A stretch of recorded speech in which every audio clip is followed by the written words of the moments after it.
a small business, you need to stop what you're doing right now and listen, because you and your family could be at serious risk of losing your business if something happens to you. But fortunately, there are 3 things you can do right now to ensure that if something happens to you, that your business will continue to operate and you and your family will be financially provided for. So pay attention, because the next 3 minutes could be the most important 3 minutes of your week. I'm Jed McClure, founder of the Supernus Business and Law Center. And in order to tell you the 3 things you need to do right now to protect your business, yourself, and your family, I need to tell you about my friend Mike. Mike was a small business owner just like many of you.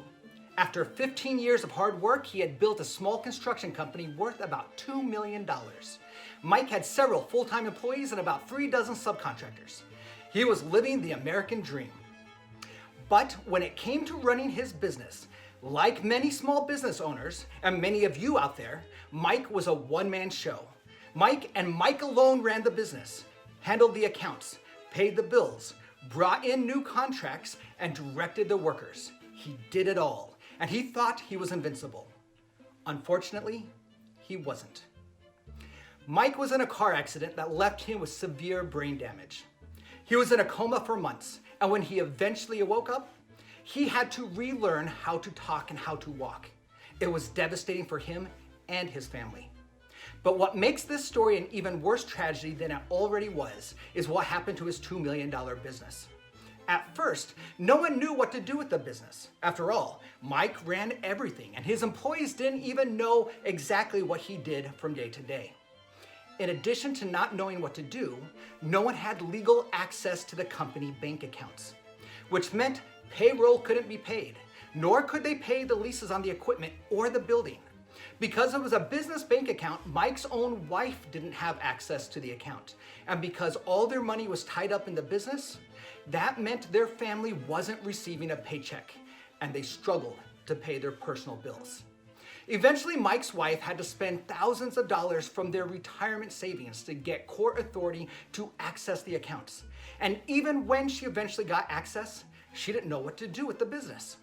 In less than 1 year from Mike's accident, his entire $2 million business ceased to exist. He lost his contracts, the equipment was repossessed, and his employees left.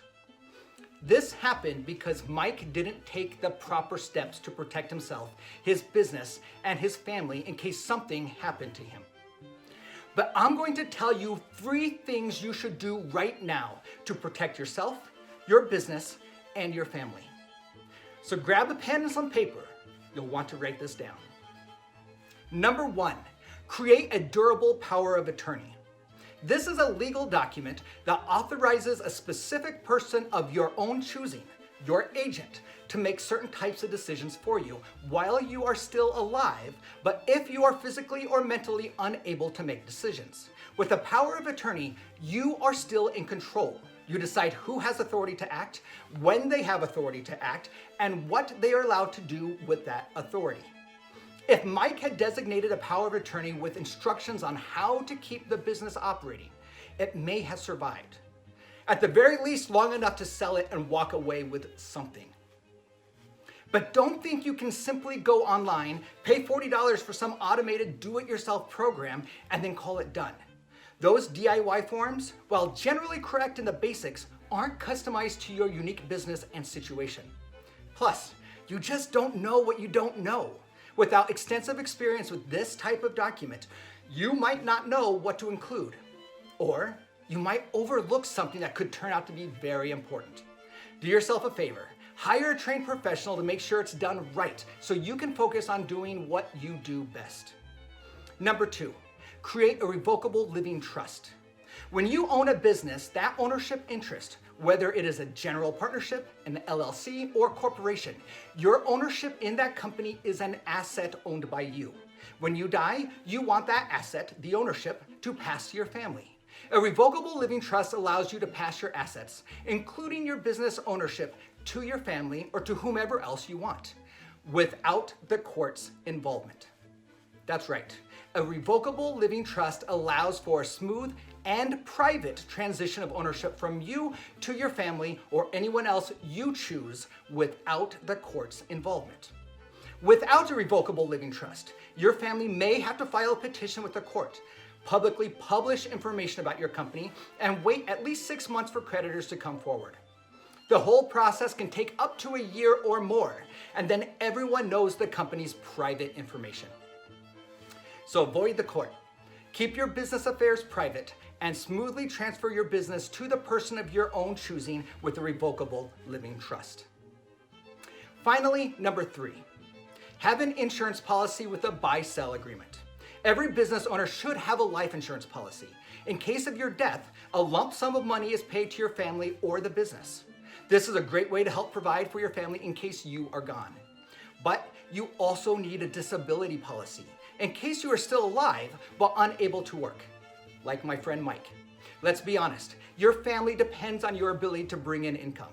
And if you can't produce, it will create a significant strain on your family. A disability policy will pay you directly in place of your regular salary if you are physically or mentally unable to work. But we don't stop with the insurance policy. If you have partners, and it doesn't matter if you have a general partnership, an LLC, or corporation, if there are co-owners of your business, then you need a buy-sell agreement. A buy-sell agreement requires the business to buy your ownership if you die or if you are no longer able to work and contribute to the company.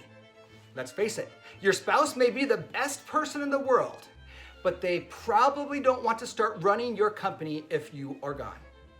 What's more, your partner may think the world of your spouse, but that doesn't mean they want to be business partners with your spouse or pay your spouse for work that you aren't doing. Your partner would prefer to take control of the company, and your spouse would prefer to get a financial buyout so they can live comfortably without the stress or conflicts that may arise.